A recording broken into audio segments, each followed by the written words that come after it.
It is a great stock. And I think it's for multiple reasons. It is a digital giant. It's managed to figure out how to win in terms of getting the biggest network, 14 million Koreans on board. It's owning the customer relationship, disintermediating other companies in terms of their customer account control. It's using data to compete to win. And it's also building a whole bunch of monetization models. They've got things going in terms of finance, and they've got other things going on in terms of streaming services that they're thinking about. And they've got a long-term mindset. As Sherry was saying, I mean, they're okay with making losses for a while to gain market share and to deliver new innovations. And that's what it takes to actually win and fend off both Alibaba and Amazon at the same time. Right. What is then the biggest challenge, do you think, for this company? Is it proving to the market that it will become profitable? Because when we talk about a number of tech companies, they say, yeah, we're making losses now, but we will become profitable. But for some of them, we're actually still waiting to see any evidence of that.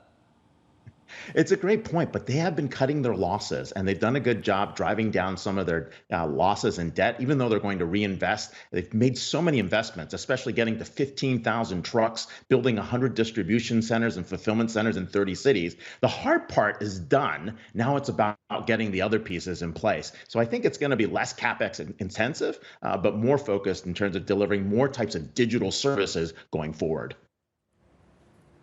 I think it's important to understand for our global viewers, U.S. investors, global investors picking up Coupang shares, watching this South Korean e-commerce player sort of trying to grow in this market, to watch the regulatory environment as well as the public opinion environment as well. Do you think that is getting enough conversation and attention at this point?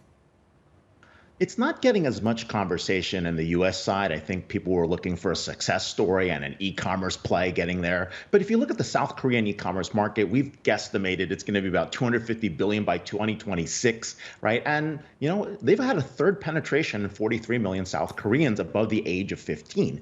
That's a pretty interesting upside still left in the South Korean e-commerce market. Now, I think you're referring to, Coupang's like work environment, where some people have been, said that they've been working folks a little bit harder. That's the same at companies like Amazon, but you have to add the South Korean bent. When someone says they're working hard in South Korea, that is probably like 1.5x anywhere else in the world.